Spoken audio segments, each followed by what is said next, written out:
வணக்கம் மாணவர்களே. நாம் இப்போது 11ஆம் வகுப்பு கணிதவியல் பாடத்தில் கணங்கள், தொடர்புகள் மற்றும் சார்புகளை பயிற்சி 1.4 ஃபஸ்ட்டு கணக்கு பார்க்குறோம். கொடுக்கப்பட்டுள்ள படத்தில் y x³ என்ற வளை வரைவின் படத்தினை பயன்படுத்தி அச்சு மதிப்பு மாறாமல் ஒரே தளத்தில் கீழ்காணும் சார்புகளை வரைக. நம்மளுக்கு வரைபடம்னாலே கொஞ்சம் இன்ட்ரெஸ்ட்டு தான்.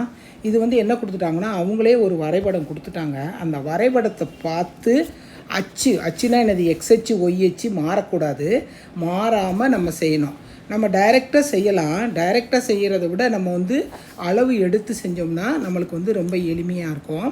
இப்போ ஃபஸ்ட்டு அவங்க கொடுத்துருக்க படம் என்னது, y x³ கொடுத்துருக்காங்க. ஆனால் நம்மளுக்கு கேட்டிருக்கிறது கணக்கில் y -x³ கொடுத்துருக்காங்க. ஃபஸ்ட்டு நம்ம அட்டவணை போட்டுக்குவோம். அட்டவணை போடும்போது ஃபஸ்ட்டு மேலே நம்ம எக்ஸுன்னு போடுவோம், கீழே ஒய்ன்னு போடுவோம். இப்போ எக்ஸுக்கு 0ன்னு கொடுத்தோம்னா 0, இப்போ 1ன்னு கொடுத்தோம்னா -1, -1ன்னு கொடுத்தோம்னா 1, அடுத்து 2ன்னு கொடுத்தோம்னா -8, -2ன்னு கொடுத்தோம்னா 8. ரொம்ப எளிமையானது தான். இப்போ நம்ம மார்க் பண்ணி வரைஞ்சோம்னா கிராஃபில் நம்மளுக்கு கரெக்டாக இருக்கும். இப்போ ஃபஸ்ட்டு 0 0. இப்போ அளவு திட்டம் நம்ம எழுதணும்னு அவசியம் கிடையாது. அவங்க வெறும் என்ன கொடுத்துருக்காங்க, அச்சு மாறாமல் வரைபடம் வரைங்க அப்படின்னு கீழ்காணும் சார்புகளை வரைகன்னு தான் கொடுத்துருக்காங்க. அச்சு மரம்னா ஃபஸ்ட்டு நம்ம இங்கே 0ன்னு கொடுத்துக்குவோம். ஏன்னா 8 வரையும் கொடுத்துருக்காங்க. ஒய்ஹெச்சில் 8ன்னு சொல்லி கொடுத்துருக்காங்க. நம்ம எக்ஸ்ஹெச்சில் 1 சென்டிமீட்டர் = 1ன்னு எடுத்துக்குவோம். 1 2 3 4. இங்கே வரும்போது -1 -2 -3 -4. இப்போ ஒய்ஹெச்சில் 8 வரையும் கொடுத்துருக்கிறதுனால நான் 2 2ஆக எடுத்துக்கிறேன். 0 2 4 6 8 10.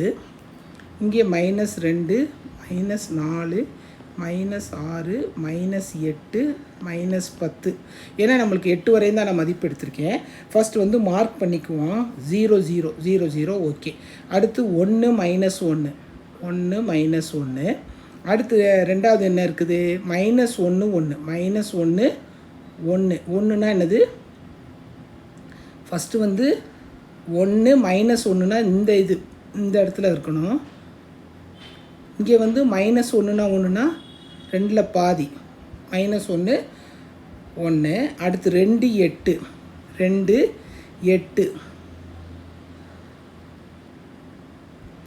அடுத்து -2 2 -8 சாரி 2 -8ன்னு எடுக்கணும்.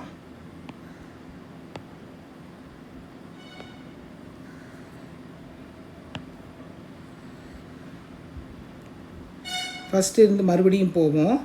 First 0 0 okay. அடுத்து என்ன இருக்குது, 1 -1 -1னா பாதி. அடுத்து நெக்ஸ்ட்டு -1 1 அது ஓகே. 2 -8 2 -8னா எங்கே வரும், கீழே வரும். -8னா எங்கே வரும், கீழே வரும் 2. அடுத்து -2 8 -2 8 இங்கே வரும், மேலே வரும். ஓகேவா, இதுதான் புள்ளி. இந்த புள்ளியிலேருந்து நம்ம வரையணும். புள்ளியிலேருந்து வரையும் போது நம்ம என்ன செய்யணும், இந்த 0வையும் கன்சிடர் பண்ணியிருக்கணும். ஃபஸ்ட்டு கொஞ்சம் கொஞ்சமாக ட்ரான் பண்ணும்போது ஃபஸ்ட்டு மேலேருந்து வரேன்.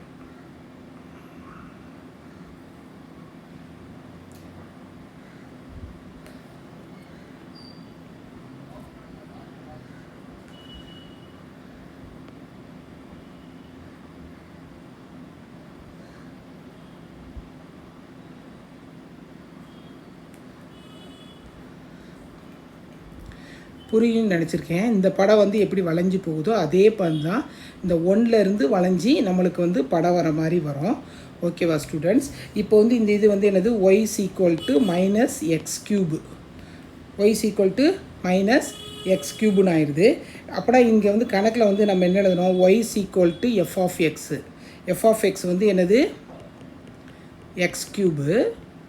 அப்படின்னா y -x³ என்னது, -f of xன்னு அர்த்தம். அப்படின்னா இந்த f of x எப்படி இருக்குது, எக்ஸை பொறுத்து நேர்மாறு வரைபடம் ஆகும். எக்ஸை பொறுத்து, அதான் எக்ஸை பொறுத்து நேர்மாறு வரைபடம் ஆகும். இந்த வளைவரை வந்து எப்படின்னா எக்ஸ்லேருந்து நம்ம பாயிண்ட்ஸ் வச்சு வரைஞ்சோம்னா ஓரளவுக்கு நம்மளுக்கு வந்து கரெக்டாகவே வர்றதுக்கு சான்சஸ் இருக்குது. ஓகேவா? சரிம்மா, அடுத்த கணக்கில் பார்க்கலாம்.